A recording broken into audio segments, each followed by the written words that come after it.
Oke, selamat malam. Ini kita akan membuat video pembahasan salah satu soal persiapan Olimpiade Fisika ya. Untuk level SMA, ini soal diambilkan dari buku Olimpiade Fisika SMA atau MA. Kita lihat soal latihannya, terutama langsung ke soal nomor 3 ya. Kita baca soalnya, sebuah lift naik dengan percepatan A, kemudian dengan kecepatan konstan, dan akhirnya berhenti dengan perlambatan A. Jarak total lift naik adalah H, dan waktu total lift bergerak adalah T. Berapa lamakah lift bergerak dengan kecepatan konstan?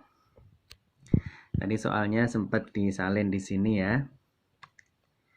Nah, supaya juga dapat terlihat saat pembahasan, kita lihat untuk menjawabnya, kita pahami dulu nih bahwa ini ada lift mula-mula diam begitu ya. Kemudian dia dipercepat naik dengan percepatan A. Kemudian dengan kecepatan konstan dan akhirnya berhenti dengan perlambatan A. Maksudnya setelah diperlambat dia berhenti gitu ya. Jarak total lift adalah H dan waktu total liftnya adalah T. Berapa lama lift dapat bergerak dengan kecepatan konstan? Baik, ini sebenarnya untuk menyingkat waktu pembahasan tadi sempat saya tuliskan sehingga tinggal menjelaskan gitu ya. Pertama-tama kita misalkan dulu lama waktu lift bergerak dengan percepatan A. Kita misalkan dia adalah T1. Kemudian lama waktu lift bergerak dengan kecepatan konstan, kita misalkan dia T2.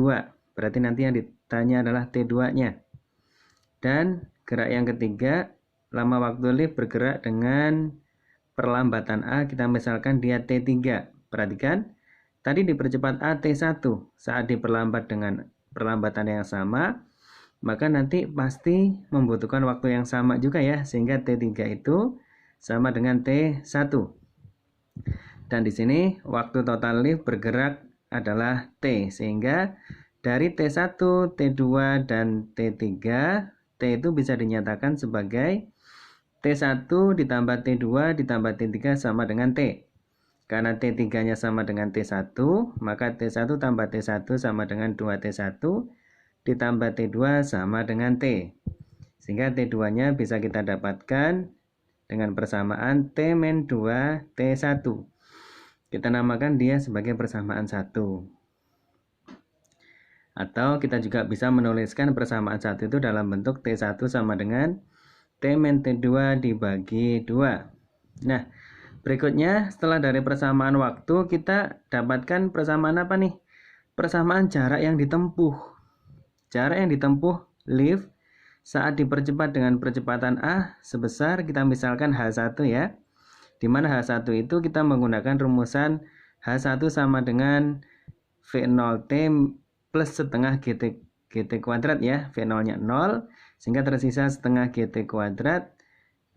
G-nya adalah A dan T-nya adalah T1 sehingga H1 adalah setengah kali A kali T1 kuadrat. Sedangkan jarak yang ditempuh saat lift bergerak dengan kecepatan konstan H2 bisa kita rumuskan H2 itu adalah V saat konstan dikali T2 karena kecepatan konstan berarti GLB ya.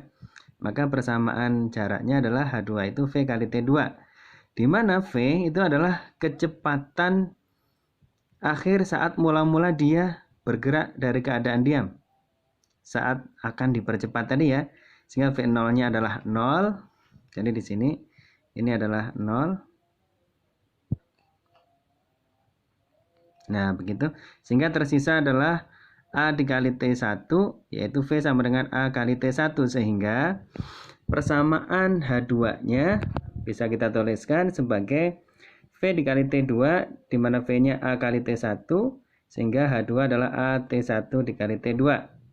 Sedangkan jarak yang ditempuh lift saat diperlambat dengan perlambatan A, kita misalkan H3, sehingga H3 bisa didapatkan dengan persamaan V dikali T3. V itu berarti V saat kecepatannya konstan ya, dikurangi karena dia diperlambat, setengah kali A kali T3 kuadrat. V-nya tadi adalah A kali T1 dikali T3, T3-nya juga sama dengan T1 ya. dikurangi setengah kali A kali T1. Ini T3-nya sama dengan T1 juga. Sehingga T1 kuadrat ini 1 dikurangi setengah. Sehingga H3 adalah setengah dikali A dikali T1 kuadrat. Dan jarak total selama lift bergerak dikatakan dalam soal adalah H. Sehingga persamaan jarak total ini bisa dinyatakan dalam H1, H2, dan H3, yaitu H1 tambah H2 tambah H3 sama dengan H. Di mana H1 sudah kita dapatkan tadi nilainya adalah setengah kali AT1 kuadrat, ini ya. Dan H2 adalah AT1 kali T2, dan H3 adalah setengah kali AT1 kuadrat. Lihat, ini yang dikasih garis bawah sama ya variabelnya. Setengah tambah setengah 1. AT1 kuadrat ditambah AT1 kali T2 sama dengan H. Kita namakan dia persamaan 2. Tadi kita sudah punya persamaan 1 nih. Kita ambil yang ini aja ya. Yang T2 sama dengan ya.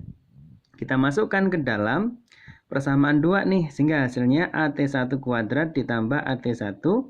T2-nya kita ganti T-2T1 sama dengan H. Sehingga ketemu AT1 kuadrat ditambah AT1 kali T, yang ini minus 2A T1 kuadrat sama dengan H.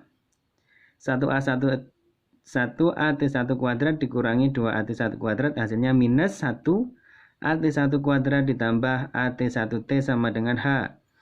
Kita kalikan dengan negatif ya, karena habis ini akan kita faktorkan. Sehingga ketemu AT1 kuadrat dikurangi AT1T sama dengan minus H. Atau persamaan kuadratnya kita dapatkan AT1 kuadrat minus AT1T plus H sama dengan 0. Nah, kita lanjutkan di sini. Bentuk AT1 kuadrat minus AT dikali T1 plus H sama dengan 0 mirip bentuk ini ya, persamaan kuadrat AX kuadrat plus BX plus C sama dengan 0. Sehingga untuk mendapatkan X1 2-nya, kita bisa menggunakan rumus ABC min B plus minus akar B kuadrat min 4AC per 2A.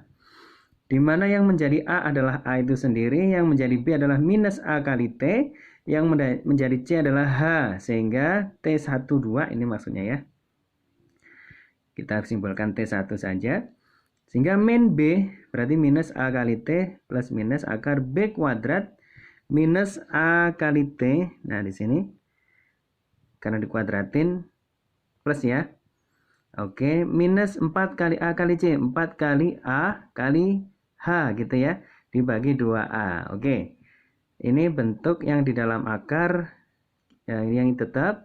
Ini kita tambahkan kuadrat 4A kuadrat H per A. Supaya nanti A kuadratnya bisa dikeluarin.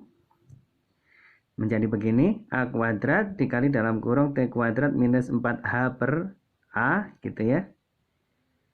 Oke, jadi A kuadratnya kita keluarin karena akan biar lebih sederhana. Sehingga AT ini plus minus A, ini A kuadrat boleh keluar ya. Jadi A yang di dalam akar tetap dibagi 2A. Nah, ini A-nya boleh hilang ya. Karena sama-sama dibagi A, yang di sini menjadi T, yang di sini menjadi 1 saja. Sehingga menjadi setengah kali dalam kurung T plus minus akar T kuadrat min 4H per A. Dan tadi di persamaan 1, T2 itu adalah T min 2T1. Tuh ya. Jadi T1-nya adalah ini nih. Sehingga 2 kali setengah habis ya, tinggal 1. Kemudian T minus T habis, tersisa minus kali plus minus. Tersisa ya tetap ya plus minus akar T kuadrat min 4H per A. Dan waktu tidak ada yang negatif, kita ambil yang positif ya. Jadi T2 atau waktu selama benda itu bergerak dengan kecepatan konstan adalah sebesar, dinyatakan dalam T kuadrat minus 4H per A pangkat setengah gitu ya. Nah inilah jawaban untuk soal olimpiade di persiapan yang ini tadi ya. Oke, yang nomor 3. Oke, mudah-mudahan bisa menjawab apa yang dibutuhkan. Terima kasih. Sampai ketemu di pembahasan dan kejuaraan Olimpiade Fisika SMA. Terima kasih. Dengan saya, Pak Anto dari Pendidikan Fisika Universitas Negeri Malang.